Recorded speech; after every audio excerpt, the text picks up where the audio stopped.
मराठा आरक्षण आंदोलक मनोज जरांगे पाटील अकलूज येथील धनाजी साखळकर यांच्या निवासस्थानी आले होते। यावेळी त्यांनी माध्यमांशी संवाद साधलाय। राज्यातील वाढत्या अत्याचारांच्या घटनांवरून मनोज जरांगे पाटील यांनी मुख्यमंत्री देवेंद्र फडणवीस यांच्यावर टीका केली आहे। देवेंद्र फडणवीस हिरा आहेत असं म्हणत खोसक टोलाही लगावलाय। तसंच भाजपच्या 3 राज्यातील विजयाबाबत मनोज जरांगे यांनी शंका व्यक्त केली आहे। या निकालामध्ये काहीतरी गडबड असल्याचं त्यांनी सांगितलंय। मनोज जरांगे नेमकं काय म्हणाले ते पहा। दादा, सध्या महाराष्ट्रामध्ये लाडकी बहीण योजना जोमात आहे, परंतु लाडक्या बहिणी मात्र या ठिकाणी त्यांच्यावरती वारंवार अन्याय होतोय आणि अत्याचार होतोय आणि त्यांना खऱ्या अर्थानं या ठिकाणी कुठेतरी न्याय न मिळाल्याचं दिसून येत आहे। असं होत राहणार आहे जोपर्यंत आपण चांगल्या प्रकारचा विचार करत नाही तोपर्यंत आपल्याला गोरगरिबांना कधीच न्याय मिळणार नाही। शेवटी आता सगळं आपल्या जनतेच्या हातात, तर ते जनतेनं ठरवायचं। न्याय मिळतोय नाही मिळतोय तर जनतेनं उठाव केलाच पाहिजे ना। परंतु असं होत नाही आहे। तो अन्याय करत राहणार आणि आपण ते सहन करत राहणार, हे थांबलं पाहिजे कुठंतरी। लोकांनीच मनाने आता समजून घेणं गरजेचं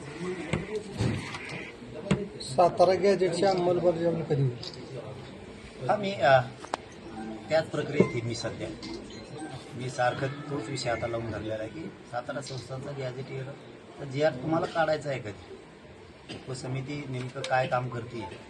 उपसमितीला फक्त खेळवायचं आहे का? मराठ्यांच्या भावनेशी खेळायचं आहे किंवा त्या उपसमितीचा गैरवापर करायचा आहे? म्हणजे स्वतःकडं पॉवर असली पाहिजे। या मानसिकतेतून जर तुम्ही उपसमितीचा अध्यक्ष झाला असता तर हे तुमचं चुकीचं आहे।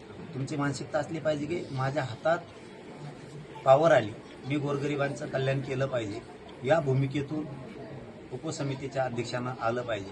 परंतु त्यांची मानसिकता थोडी वेगळी आहे। काल पुण्यामध्ये आंतरवाली सराटीचा पुनरावृत्ती झालेली पुण्यामध्ये आपणास पाहायला मिळाली आणि आंदोलनकर्त्यावरती लाठीचार करण्यात आला। कोणत्या विषयात? आपल्या या कालच्या नसरापूर काय तिथं नितीश कुमार साहेबांनी सांगितलं की आम्ही असा प्रकारचा केला नाही। त्यांनी ते सांगितलं अगोदर काही चुकीच्या माहिती आल्या असत्या, परंतु त्यांनी ज्यावेळी स्टेटमेंट दिलं त्यावेळेस त्यांनी तसं सांगितलं की अशा प्रकारचा कुठलाही किंवा आम्ही लाठीचार्ज केलेला नाही। त्या आरक्षणाच्या प्रक्रियेत पश्चिम महाराष्ट्र मागे पडतोय असं वाटतंय का? पश्चिम महाराष्ट्रातल्या बांधवांनी सगळ्यात अगोदर एक काम करा, तुमच्या ज्या नोंदी निघाल्यात ना त्याच्या अगोदर अर्ज करा। सगळ्यात महत्वाचं तुमच्या पुढं अगोदर पेच तोय। मी काय राजकारणी नाहीये विभागवार भेद करायला।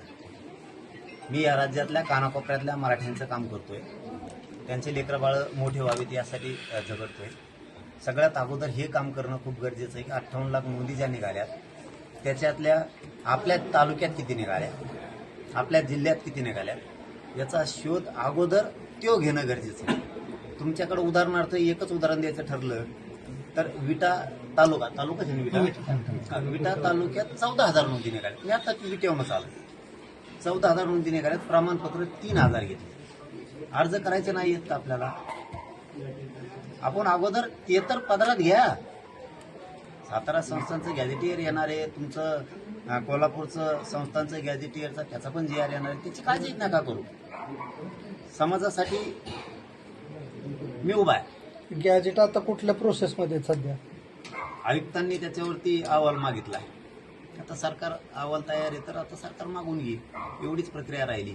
पण त्याबरोबर हे सुद्धा खूप महत्वाचं आहे, तुम्ही अगोदर सगळेजण अर्ज करा। जिथं कुणबी नोंदी निघत नाहीत, म्हणजे महाराष्ट्रातलं सांगतोय, जिथं कुणबी नोंदी निघाल्यात आणि प्रमाणपत्र देत नाहीत, आपल्या आमदाराला सांगा ना। नुसते मतदानच करायला आपण सगळ्या आमदाराला सांगा की आमच्या नोंदी निघाल्यात पण आम्हाला प्रमाणपत्र दिलं जात नाही, कुठं व्हॅलिडिटी दिल्या जात नाही। तुम्ही आमदाराला तुमच्या मंत्र्याला सांगा ना की आम्हाला व्हॅलिडिटी दिली जात नाही, कुठं रेकॉर्ड शोधला जात नाही। एकदा आमदाराला खासदाराला बोललं पाहिजे ना आपण की आमच्या नोंदी निघाल्या, काही ठिकाणी प्रमाणपत्र दिले जात नाहीत, व्हॅलिडिटी दिल्या जात नाहीत, आमचा दस्तावेज शोधला जात नाही, रेकॉर्ड शोधला जात नाही, हे सुद्धा आपण बोललं पाहिजे। मी तर आहेच, त्यांना का मोकळं सोडताय? त्यांना कशामुळे? त्यांना नुसतं मतदान करून ते मोठे व्हायलेत। तुमचेही लेकरं बाळ मोठे झाले पाहिजे आणि सगळ्या बांधवांनी अर्ज केले पाहिजेत। कारण जरी काय असतं माहिती आहे का, त्याच्यामधून योजना आहे, त्याच्यामधून तुम्हाला शिक्षणात जाता येते, त्याच्यामधून तुम्हाला नोकऱ्यात जाता येते. हे समाजानं घराघरातल्या समजून घेणं खूप गरजेचं आहे. आज आपला दौरा कुठल्या उद्देशाने आणि कुठे होता नेमका? कायच उद्देश होती, मी तिकडे याला नाशिकला होतो, नाशिकहून पुण्याला आलो. पुण्याहून मिठाला ते एक बांधवांचं लग्न होतं. ते काय फोन करायला लागलं, मारणाचे लय फोन केले, त्यांनी बधीर करून टाकलं राव आम्हाला. ते मला यावाच लागलं, म्हणलं येतो का करू आता. लग्न तर कालच झालं, पण आज मग भेटून आलो त्याला. मग येता येता एक उपोषण होतं इथं तुमच्या मसवडला, त्या उपोषणालाही भेट दिली. मग भेटत भेटत भेटत सगळ्यांना आता पुन्हा अंतरवालीकडे चालू. भर दिवसा केले जात आहेत, संख्येमध्ये वाढ होते. खऱ्या अर्थानं महाराष्ट्र सरकार यामध्ये अपयशी ठरतंय का? कुठं झालाय, हा कुठं झालाय होत आहेत ना महाराष्ट्रात एकूण म्हणताय का? संख्येमध्ये वाढच आहे सध्या. आणि मी सांगितलं मोगाच असं होणार आहे, असं होणार आहे. कारण जोपर्यंत आपल्याला जाणीव होत नाही अन्यायाची, तोपर्यंत असं होत राहणार आहे. सरकार तरी लक्ष देत नाही. विशेष करून देवेंद्र फडणवीस साहेब खूप हिराला आपल्या राज्याला. तो सगळ्यात अगोदर तिथून सुरुवात आहे. ते जोपर्यंत येत तोपर्यंत मला नाही वाटत न्याय मिळत. लगेच बाहेर येतो, आणि जर बाहेर नाही आला त्याला ती इशी बसून दिली जाते. खूप आत मोबाईल आहेत.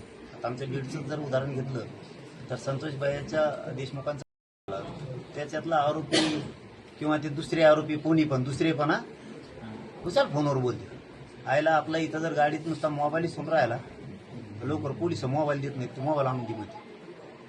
कुणाला नुसता कट मारला तर म्हणजे ती गाडी पुढे जप्त करायची, इथपर्यंत घेते. कार्ड सुद्धा काढून घेते.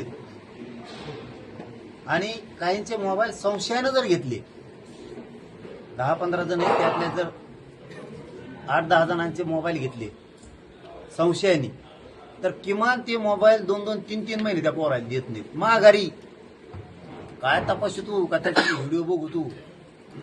हे फडणवीसांचं असलं सरकार आहे. म्हणजे प्युअर राक्षसी वृत्तीनं काम सध्या राज्यात सुरू आहे. इथं गुंड्यांचं चालणार आहे, गोरगरीब जनतेचं, शेतकऱ्यांचं इथं चालणारच नाहीये. त्यामुळे यांना आपटावं लागणार आहे एकदा पुन्हा. भाजपचं 3 राज्यामध्ये विजय झालाय, त्याबद्दल काय बोलू? अगोदर वेगळं वाटत होतं, मला वाटतं आता काय काय काड्या खोसून ठेवल्या का पण त्याच्यात. यांनाच कसं काय मतदान पडत तर इतकं. इथं कुणाला विचारलं ते म्हणतं मी मतदान नाही केलं, यांनाच कोण कोण पडत आहे. ते ममताबाई पाडी वाटते कोणी वर केले ते लोक सांगते ते पडणारच नाहीये. म्हणजे हे काहीतरी हाय राव, आता लफडा आहे काय.